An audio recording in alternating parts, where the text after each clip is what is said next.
nombre es Ignacio Morales y soy profesor de la Facultad de Artes Liberales de la Universidad Adolfo Ibáñez. Hoy quiero compartir con ustedes algunas ideas sobre una de las crisis internacionales más importantes de los últimos 100 años. Me refiero al conflicto árabe-israelí. Este es un problema tremendamente complejo, pero en los próximos minutos quiero profundizar sobre algunas de sus etapas y particularmente en el contexto de la Guerra Fría, esto es, entre 1945, luego del fin de la Segunda Guerra Mundial, y 1991. Para acercarnos a la comprensión del conflicto árabe-israelí, debemos considerar factores religiosos, étnicos, políticos, estratégicos, económicos e incluso militares. Pero, ante todo, debemos conocer importantes contextos históricos. En primer lugar, es importante recordar que no podemos comprender a cabalidad este conflicto si no consideramos los resultados de la Primera Guerra Mundial. En 1918, luego de 4 años de conflicto, los imperios alemán, austrohúngaro y turco-otomano cayeron derrotados frente al imperio británico, francés y ruso. Estados Unidos se había unido al esfuerzo militar en 1917.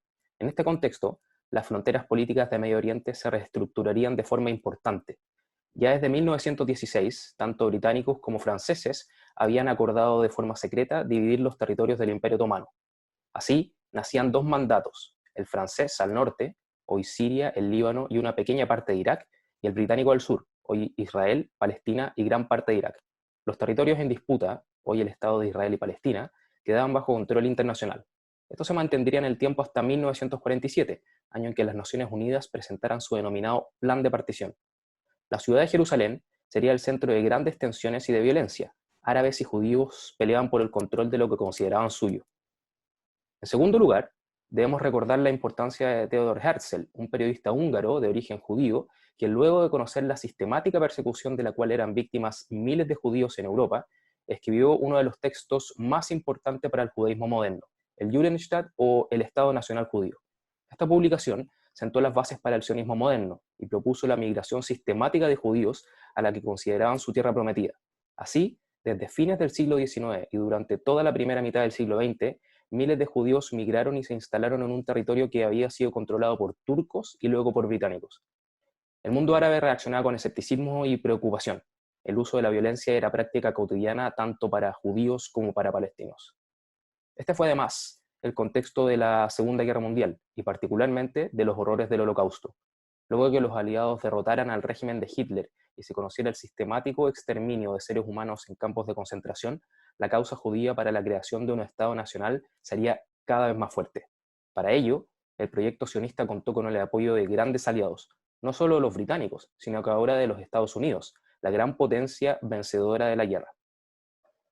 Ahora pondremos atención en una serie de conflictos militares que enfrentaron al recién creado Estado de Israel con sus vecinos árabes en medio de las tensiones mundiales producidas por la Guerra Fría.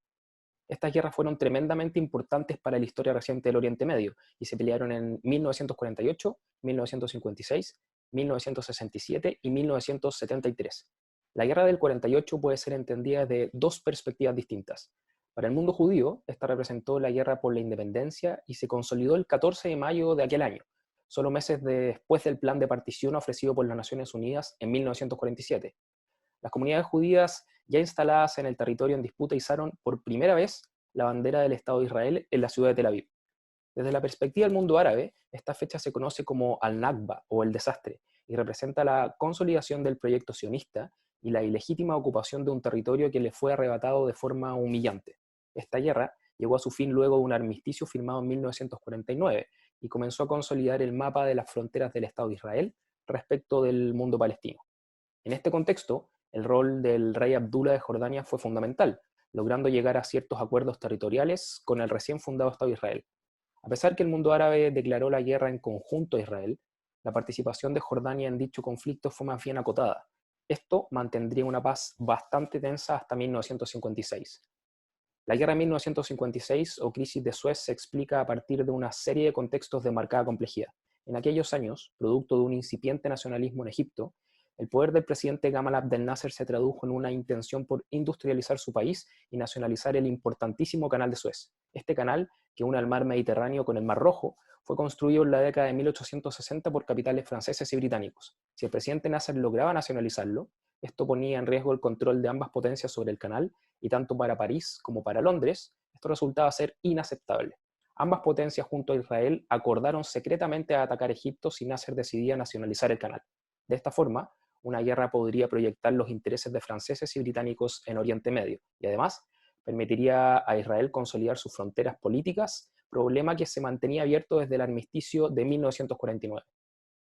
Nasser llevó a cabo su proyecto y Egipto fue invadido por británicos, franceses e israelitas, pero a pesar de la derrota militar de Nasser, Egipto logró consolidarse como vencedor del conflicto gracias a la intervención de Estados Unidos. Ellos obligaron a los agresores a retirarse de Egipto para así no poner en riesgo la estabilidad global. Estados Unidos temía que la Unión Soviética pudiera auxiliar a Nasser y así la presencia británica en Egipto se debilitó y Nasser logró nacionalizar el canal. Luego del fin de las hostilidades de 1956, pasarían casi 10 años antes que el Estado de Israel volviera a entrar en guerra con el mundo árabe. La Guerra de los 6 días estaba a punto de comenzar. En 1967, el presidente Nasser seguía en el poder en Egipto. Su poder se había consolidado después de la Guerra de Suez, y no solo en Egipto, sino que en gran parte del mundo árabe también. Su marcado nacionalismo se convirtió en un proyecto regional y se conoció a esta etapa como la del panarabismo. En la práctica, lo que intentaba hacer Nasser era lograr reunir a los dispersos intereses del mundo árabe y consolidar su poder como un gran líder político regional. Para ello, contaba con cierto apoyo del régimen sirio, con quien había firmado un acuerdo de cooperación militar en caso que el Estado de Israel los amenazara, tanto a Egipto como a Siria. Pero esto no era tan simple. La causa palestina intentaba desmarcarse de los proyectos panarabistas y buscaba de forma incesante la creación de un Estado palestino. Así además, el debilitamiento del Estado de Israel. Fue así como un grupo insurgente desestabilizaría los territorios en disputa. Fatah, o la resistencia, se transformaría en un actor fundamental en el camino a un nuevo conflicto. De la mano de Yasir Arafat, atacarían sistemáticamente al Estado de Israel, principalmente en Cisjordania. Tanto Israel como el mundo árabe veían con preocupación la escalada de violencia que se experimentaba en los territorios en disputa, y así también en el sur de Siria. Como si esto fuera poco, la retórica política de Nasser llamaba a una defensa y liberación de Palestina, mientras la Unión Soviética intentaba influir sobre el mundo árabe. Fue tanta la tensión que en 1967 Egipto recibiría una información clasificada por parte de Moscú. Se les había informado que una columna de tanques israelitas se dirigía hacia el norte para atacar Siria. Esto hizo reaccionar al Cairo y a Damasco, y Gamal Abdel Nasser expulsó a las tropas de las Naciones Unidas que se encontraban resguardando la paz en la península del Sinaí luego del 56. Así también, el presidente egipcio ordenó el cierre del estrecho de Tirán, una vía marítima fundamental para el Estado de Israel en el brazo oriental del Mar Rojo. Esto provocó una fuerte reacción de Israel, y sin aviso alguno, la Fuerza Aérea Israelita atacó todos los aeropuertos militares egipcios en la península del Sinaí. Así también, consolidaron su presencia en los Altos del Golán, territorio sirio que se encuentra en disputa hasta la actualidad, y ocuparían la ciudad de Jerusalén de forma completa, combatiendo cara a cara contra el ejército jordano en la ciudad antigua de Jerusalén. Luego de 6 días de combate, Israel destruyó completamente las defensas árabes y ganó una guerra que consolidaría su poder en Oriente Medio. Venció a Egipto, Siria, el Líbano y Jordania. Esa guerra hizo que Israel se hiciera del territorio más grande que ha poseído en su historia: la península del Sinaí, los Altos del Golán, Gaza, Cisjordania y Jerusalén. Pero los resultados de esta guerra tendrían consecuencias. En 1973, con un nuevo presidente en Egipto, Anwar al-Sadat decidiría invadir la península del Sinaí. Esta fue denominada la Guerra del Yom Kippur. Su plan era retomar el control sobre la península del Sinaí, que estaba siendo ocupada por Israel desde 1967. Israel no esperaba este ataque y, producto de la sorpresa, se vieron obligados a retroceder, sobre todo debido a la intervención de Estados Unidos, potencia que intentaba limitar las tensiones para que esto no se transformara en un conflicto global en caso que la Unión Soviética decidiera nuevamente apoyar a Egipto en una era nuclear, y en plena Guerra Fría el peligro era latente. Luego de meses de conflicto, las hostilidades cesarían gracias a un acuerdo internacional patrocinado por los Estados Unidos bajo la presidencia de Jimmy Carter. Estas negociaciones le costarían la vida pocos años después al presidente Sadat, asesinado por islamistas radicales en un desfile conmemorativo en la ciudad del Cairo. En los últimos minutos hemos hecho un resumen de etapas tremendamente importantes para el conflicto árabe-israelí. Hablamos de la guerra de 1948, también hablamos sobre los fundamentos de la creación del Estado de Israel, hablamos sobre la guerra de 1956 o crisis de Suez, hablamos sobre la guerra de los 6 días en 1967 y por último hablamos de la guerra del Yom Kippur en 1973. Este sigue siendo un conflicto tremendamente complejo y por lo tanto quedan preguntas abiertas. Ahora bien, para ustedes, para que reflexionen, Tres preguntas. ¿Qué importancia tiene el problema de los refugiados en este conflicto? ¿Cuáles son los elementos que mantienen vivo el conflicto palestino-israelí incluso en la actualidad?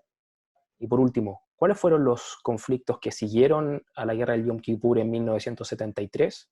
Algunas pistas.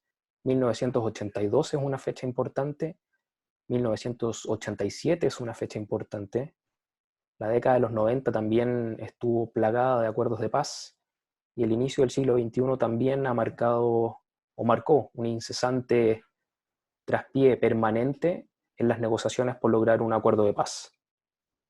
Todos estos elementos, al unirse, permiten comprender con mayor facilidad un conflicto que es tremendamente complejo, que no tiene una sola respuesta y que ahora ustedes tienen más herramientas para evaluar.